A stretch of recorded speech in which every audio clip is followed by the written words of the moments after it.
আপনি কি অনেক বিপদে আছেন, অনেক বালা মুসিবতের ভিতরে পড়ে আছেন, এত কিচ্ছু করার পরেও আপনি বিপদ থেকে উদ্ধার হতে পারছেন না? তাহলে আজকে আপনি সঠিক ভিডিওতে চলে এসেছেন। আজকে আমার এই ভিডিওতে এমন কিছু একটা আমল শিখাবো, যে আমল করলে আপনি যত বড় বিপদে থাকেন না কেন, আমার আল্লাহ আপনাকে উদ্ধার করে দেবে, আপনাকে বালা মুসিবত যদি থাকে দূর করে দেবে। তাই ভিডিওটাকে না টেনে শেষ পর্যন্ত দেখতে থাকুন, আশা করি আপনাদের অনেক অনেক উপকারে আসবে। স্ক্রিনে দেখতে পাচ্ছেন একটা দোয়া সম্পূর্ণ নিয়ম নীতি সহ দিয়ে দিয়েছি, এটা আপনি করে দেখুন।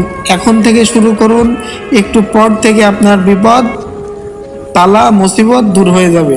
এটা অনেক পাওয়ারফুল ইসলামিক আমল, তাই কখনো মিস যাবে না। ভিডিওটা ভালো লাগলে আপনার বন্ধুদের মাঝে বেশি বেশি শেয়ার করে দেবেন, যেন তারাও এই বিপদ থেকে উদ্ধার হতে পারে। এবং আমার এই ছোট্ট চ্যানেলটাকে সাবস্ক্রাইব করে দেবেন, যেন এমনই পরীক্ষিত নতুন নতুন ভিডিও আপনি সবার আগে পেতে পারেন।